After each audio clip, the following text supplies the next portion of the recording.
Assalamualaikum teman-teman. Selamat datang kembali di channel saya, Planemy Growth. Sebuah wadah untuk kita tumbuh bersama ke arah yang lebih baik. Grow, grow, grow.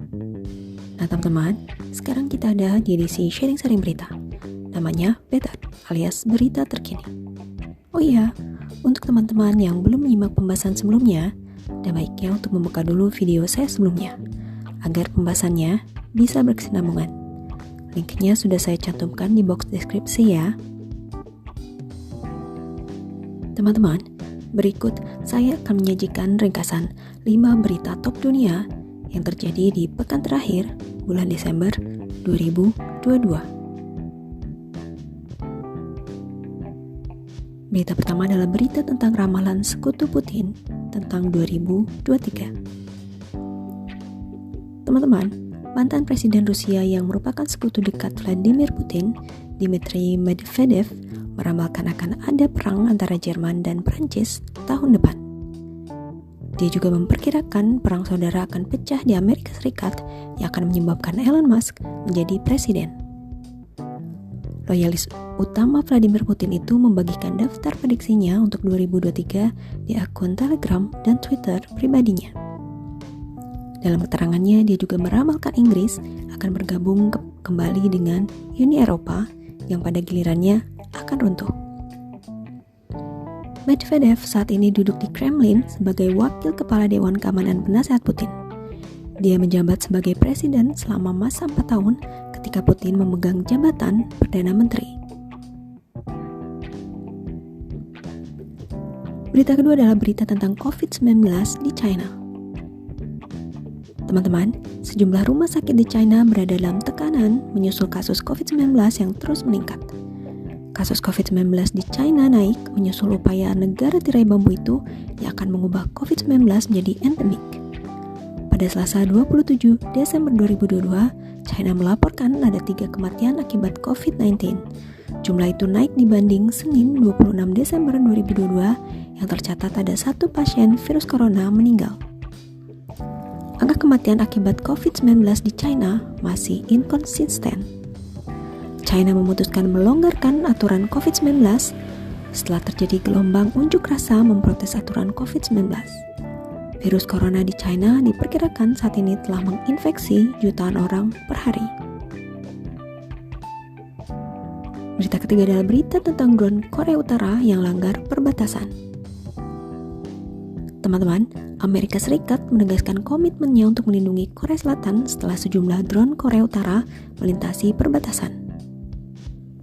Militer Korea Selatan mengatakan 5 pesawat tanpa awak Korea Utara melintasi perbatasan tersebut pada Senin 26 Desember 2022. Juru bicara Badan Keamanan Nasional Gedung Putih mengatakan Amerika Serikat sedang melangsungkan kontak erat dengan sekutu-sekutu Korea Selatan untuk mengetahui kondisi menyangkut provokasi terbaru oleh Korea Utara itu. Penyusupan pesawat nirawak itu terjadi setelah Korea Utara melancarkan uji coba peluru kendali balistik dalam jumlah tertinggi tahun ini. Berita keempat adalah berita tentang kecaman Dewan Keamanan PBB terhadap Taliban. Teman-teman, Dewan Keamanan PBB pada Selasa 28 Desember 2022 menyerukan partisipasi penuh, setara dan bermakna bagi perempuan dan anak perempuan di Afghanistan. Organisasi itu mengecam pemerintahan pimpinan Taliban yang melarang perempuan yang kuliah atau bekerja untuk kelompok bantuan kemanusiaan atau LSM. Dalam sebuah pernyataan yang disepakati melalui konsensus, Dewan beranggotakan 15 orang itu mengatakan melarang perempuan dan anak perempuan datang ke sekolah menengah dan universitas di Afghanistan lalu mengikuti pelajaran merupakan erosi yang meningkat untuk menghormati HAM dan kebebasan fundamental. Universitas dilarang menerima mahasiswa diumumkan Taliban saat Dewan Keamanan PBB di New York bertemu membahas kondisi Afghanistan pada minggu lalu.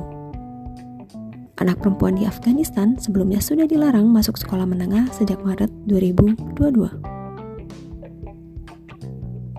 Berita terakhir adalah berita tentang Menteri Rekonstruksi Jepang yang mengundurkan diri.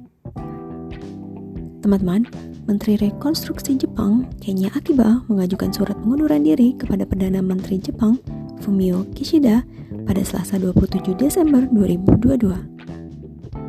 Akiba adalah menteri keempat yang meninggalkan kabinet bentukan Kishida pada Agustus 2022 lalu.